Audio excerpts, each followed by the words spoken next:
petition to get me fired. They had no idea I'd just uncovered $12 million in fraud that could have destroyed the entire company. My name is Marcus Hoffman. I'm 51 years old, and 3 months earlier, CEO Roderick Caldwell hired me to fix a problem that was quietly bleeding his company dry: operational inefficiency.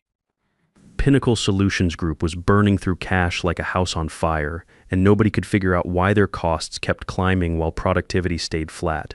The first sign that something was seriously wrong wasn't the petition itself, it was the silence. 25 managers in the operations division suddenly stopped talking when I walked past their desks. Conversations ended mid-sentence. Computer screens switched to spreadsheets. Someone closed a laptop a little too quickly. In most offices, silence just means people are working. In corporate operations, silence usually means something's already happening behind your back. I'd spent 20 years in Army logistics before moving into corporate operations 12 years ago. In the military, we had a saying: amateurs talk strategy, professionals talk logistics. When supplies don't move efficiently, people die. In business, when operations don't run efficiently, companies die. Same principle, different consequences. Roderick had brought me in because their operational costs had jumped 40% over 2 years. But nobody could explain where the money was going. Department heads kept pointing fingers at each other. Purchasing blamed inventory. Inventory blamed shipping. Shipping blamed warehousing. Classic circular firing squad. Within my first week, I spotted the problem: purchase orders that didn't match delivery receipts. Vendor invoices with inflated line items. Approved expenses for equipment that never arrived. Someone was running a systematic fraud operation, and they'd gotten comfortable doing it. The deeper I dug, the more I realized this wasn't amateur hour. This was sophisticated. Multiple vendors, rotating approval chains, payments split across different departments to avoid detection. Whoever was running this operation knew the company's financial systems inside and out. That's when I started hearing Vivian Caldwell's name come up in conversations. Vivian was Roderick's wife and held the title of Executive Director of Strategic Partnerships. On paper, she managed vendor relationships and partnership development. In practice, she had approval authority on most major purchasing decisions. She also had access to departmental budgets across multiple divisions. And she really didn't appreciate my efficiency initiatives. The first time I cut one of her strategic partnership budgets, she showed up at my office within an hour. Vivian was elegant, polished, and spoke with the confidence of someone who'd never had her decisions questioned. "Marcus," she said, settling into the chair across from my desk, "I think there's been a misunderstanding about the partnership budget allocations." I pulled up the spreadsheet on my monitor and turned it toward her. "No misunderstanding. These vendor contracts are running 30% over market rate for comparable services. Either we renegotiate or we find new suppliers." Her smile tightened slightly. "Some partnerships provide value beyond the immediate contract terms. Relationship building, strategic positioning, long-term growth potential. Strategic positioning doesn't show up on a balance sheet," I said. "If we can't measure the value, we can't justify the expense." That meeting lasted exactly 12 minutes. Vivian left with the same polite smile she'd arrived with, but something had shifted. From that day forward, I noticed department heads becoming less cooperative.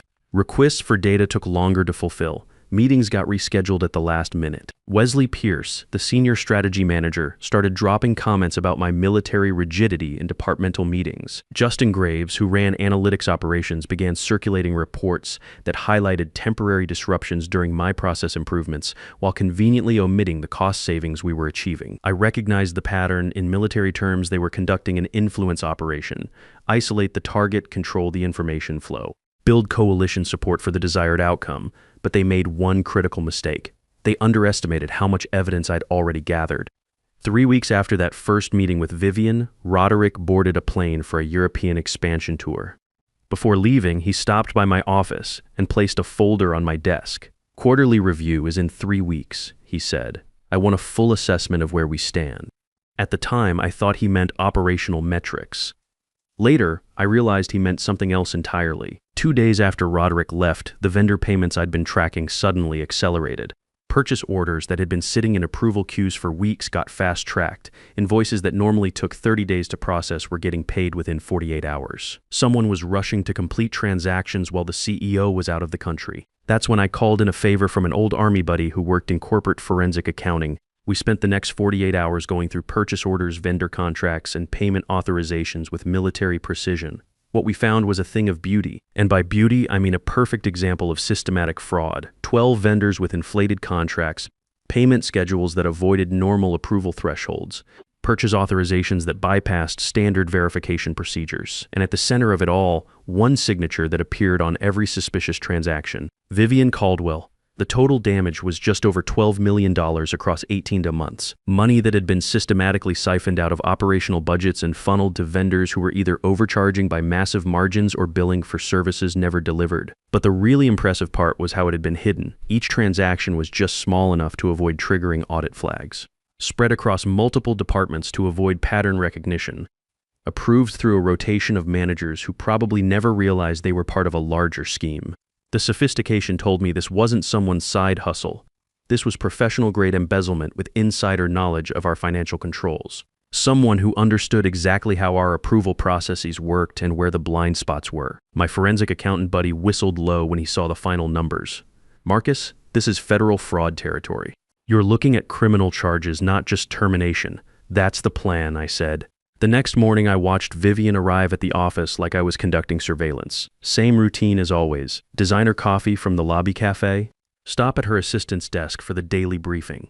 Walk through the executive corridor greeting people by name. She had no idea I'd spent the weekend documenting her signature on $2 million worth of fraudulent purchase orders. For the next 2 days, I continued my regular work while quietly building my case. Efficiency reports to justify my salary, process improvement recommendations to show value, normal operational tasks that kept everyone focused on my day job instead of my night work. But I also started noticing things. Hushed conversations that stopped when I approached. Department meetings that suddenly didn't need my input. Email chains I got mysteriously dropped from. The influence operation was accelerating. Wednesday morning arrived with the kind of gray October weather that made everyone's coffee taste more important than usual. I was reviewing vendor contracts when my assistant knocked on my office door, Mr. Hoffman. There's a departmental meeting in conference room B. They're asking for you. I looked at my calendar. Nothing scheduled. Who called the meeting? Mr. Pierce, I think. Something about operational assessment. Wesley Pierce. The same guy who'd been spreading rumors about my military rigidity for the past month. This was either perfect timing or perfectly planned. I grabbed my notebook and walked down the hall to conference room B. The moment I opened the door, I knew exactly what was happening. 25 people were already seated around the conference table in overflow chairs. Every department head from operations, analytics, and strategy. People I worked with daily. People I'd helped streamline their processes and reduce their workloads. All of them looking at me like I was walking into my own court-martial. Wesley stood at the front of the room with his tablet connected to the projection screen. Marcus, glad you could make it. We wanted to discuss some concerns about operational direction. I took the empty chair at the head of the table. Every eye in the room was on me. The energy felt like a military briefing where everyone knew the mission was going sideways except the guy giving orders. What kind of concerns, I asked. Justin Graves spoke up from the side of the room. Performance disruptions. Process changes that haven't delivered promised results. Questions about whether current leadership direction aligns with departmental needs.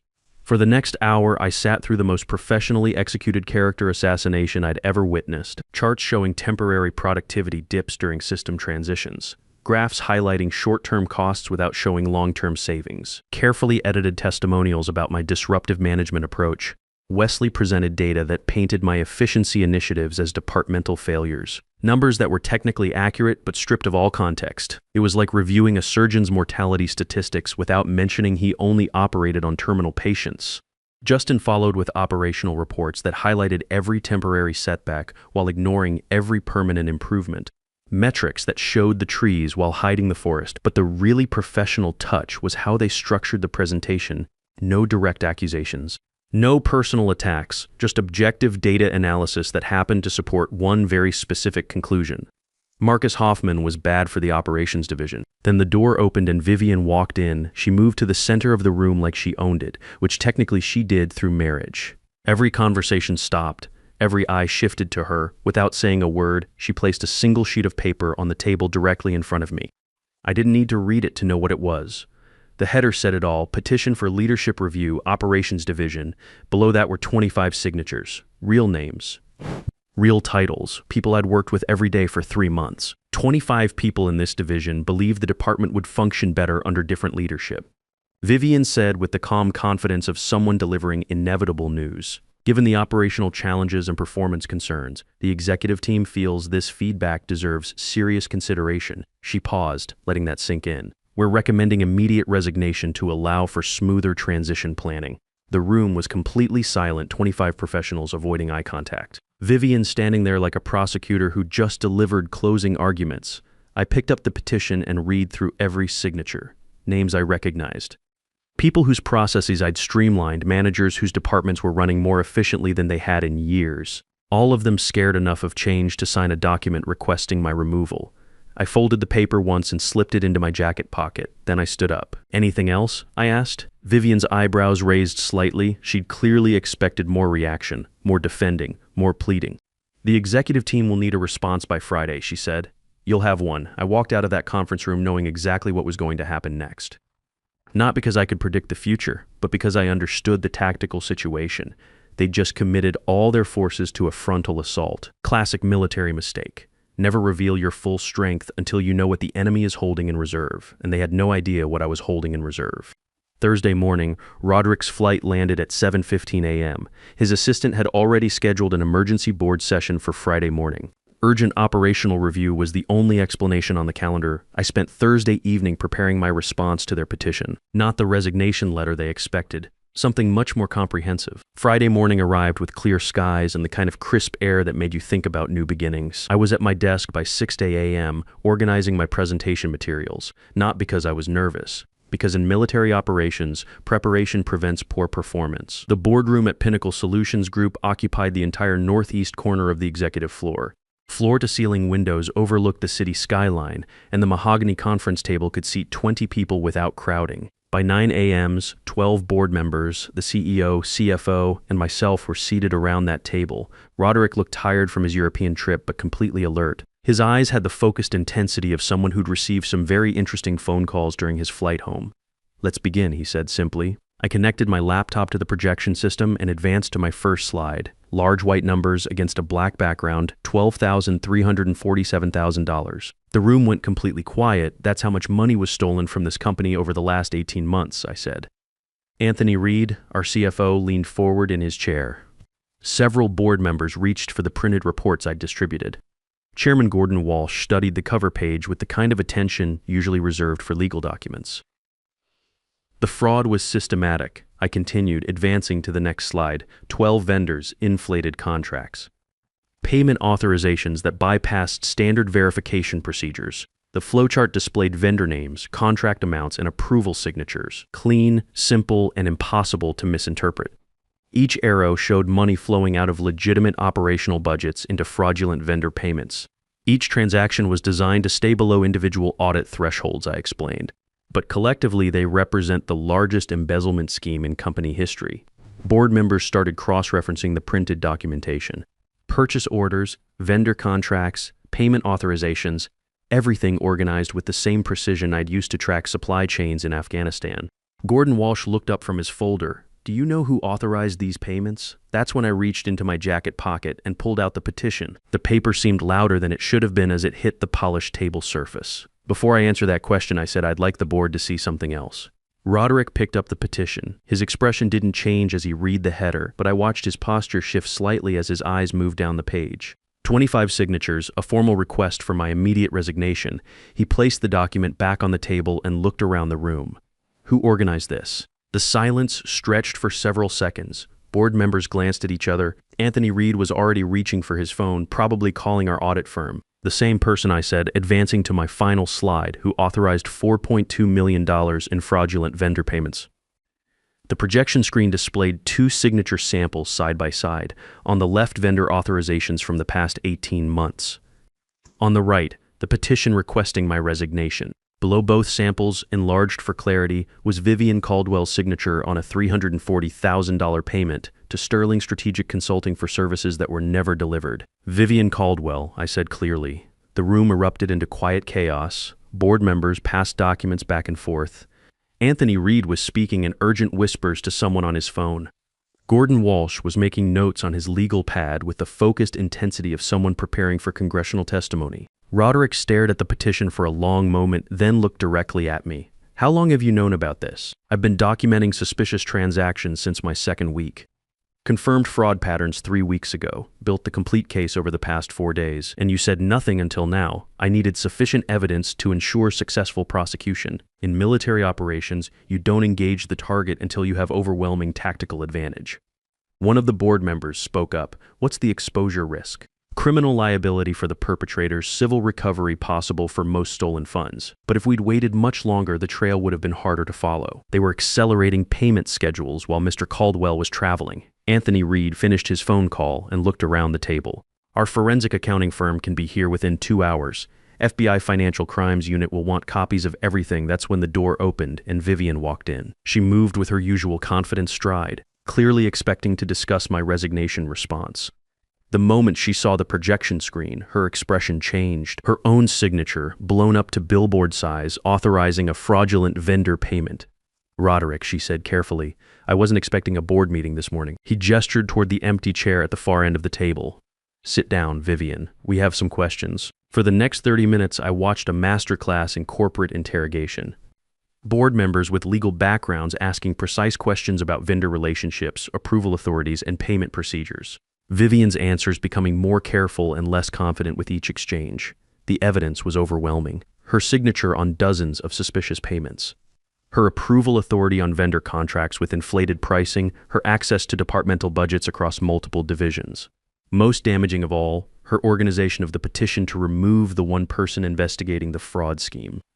Gordon Walsh finally closed his folder and looked around the table. The board needs to address this immediately. What followed was swift and decisive.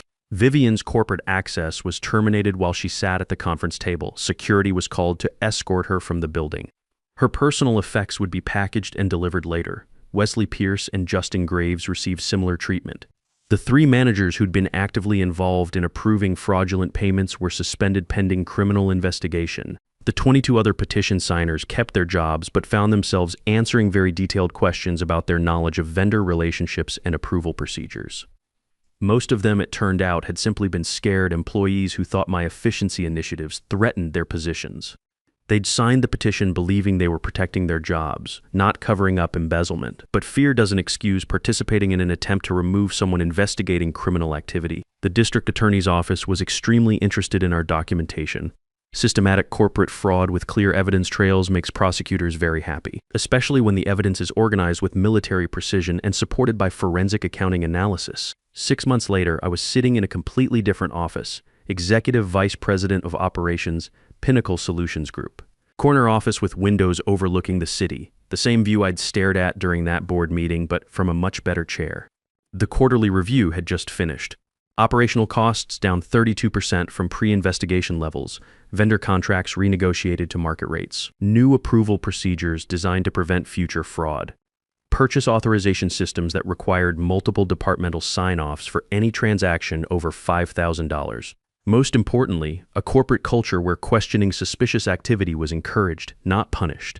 Roderick knocked on my doorframe and walked in without waiting for permission. CEO privilege. Federal sentencing is next week, he said, settling into the chair across from my desk. Vivian had pled guilty to federal fraud charges. Wesley and Justin had taken plea deals in exchange for testimony. The 3 managers who'd actively participated in approving fraudulent payments were facing prison time.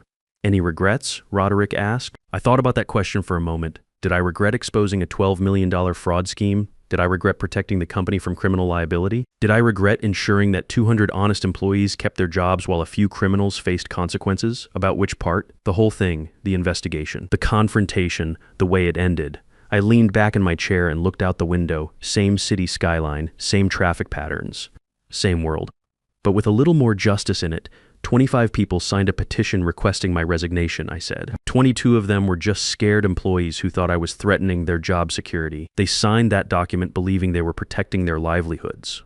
Roderick nodded. 3 of them were covering up criminal activity. They signed that document hoping to eliminate the person investigating their fraud scheme. And now the 22 scared employees are still here. They're working in departments that run more efficiently than they have in years. Their jobs are more secure now than before I arrived, because the company isn't bleeding money through fraudulent vendor payments. And the other 3, they're facing federal prison sentences, which is exactly where people who steal from their employers belong. Roderick stood to leave, then paused at the door. The board wants to expand your authority. complete oversight of vendor relationships across all divisions, full audit power over any operational expenditure. After he left, I walked down to the operations floor. Same layout as 6 months ago, but different energy. People working efficiently. Processes running smoothly. No whispered conversations that stopped when management walked by. The conference room where that petition meeting had occurred was now used for weekly efficiency reviews. Same tables, same chairs, different purpose. Instead of organizing character assassinations, my team used it to identify process improvements and cost savings opportunities. Last month, one of the managers who'd originally signed the petition approached me with concerns about a new vendor contract. Instead of ignoring suspicious activity or organizing political resistance, he'd brought the issue directly to my attention. That's the difference between a workplace culture based on fear and one based on integrity. The vendor contract turned out to be legitimate, but I thanked him for raising the concern. In healthy organizations, people should feel safe questioning anything that doesn't look right. Every few weeks, someone asks me if I ever think about Vivian, if I wonder how things might have gone differently, if I feel responsible for destroying her marriage and sending her to prison. Here's what I learned in 20 years of military service. Corruption is like cancer. You can't negotiate with it. You can't manage around it. You can't hope it will resolve itself. The only solution is to identify it quickly and remove it completely, regardless of who gets hurt in the process. Vivian Caldwell wasn't sent to prison because I investigated her activities. She was sent to prison because she stole $4 and $2 million from her husband's company over 18 months. The investigation just documented what she'd already done. The 25 people who signed that petition thought they were choosing between job security and supporting an unpopular manager. They didn't realize they were actually choosing between protecting honest work and covering up criminal activity. Most of them chose correctly once they understood what was really happening. The company avoided criminal charges by cooperating fully with federal investigators. Our stock price recovered within 6 months. Employee morale improved dramatically once people realized that competence and integrity were valued more than political maneuvering. Sometimes the system corrects itself automatically, but usually it needs someone willing to ask hard questions and follow the evidence wherever it leads, even when it leads to uncomfortable places, even when it leads to powerful people, even when it leads to the CEO's wife. Here's what I want you to understand. Every workplace has people who care more about protecting their position than protecting the organization. They'll organize petitions, they'll spread rumors, they'll try to eliminate anyone who threatens their comfortable arrangement.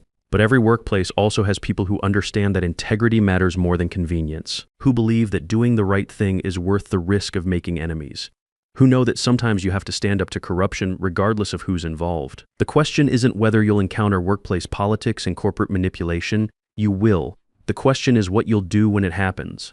Will you go along to get along? Will you stay quiet to protect your own position? Or will you have the courage to ask the questions that need asking and follow the evidence wherever it leads? 25 people signed a petition to get me fired. They thought they were protecting themselves from change. They had no idea they were protecting $12 million in systematic fraud from someone who knew how to follow a money trail. In the end, the truth won, but it didn't win by accident. It won because someone was willing to fight for it.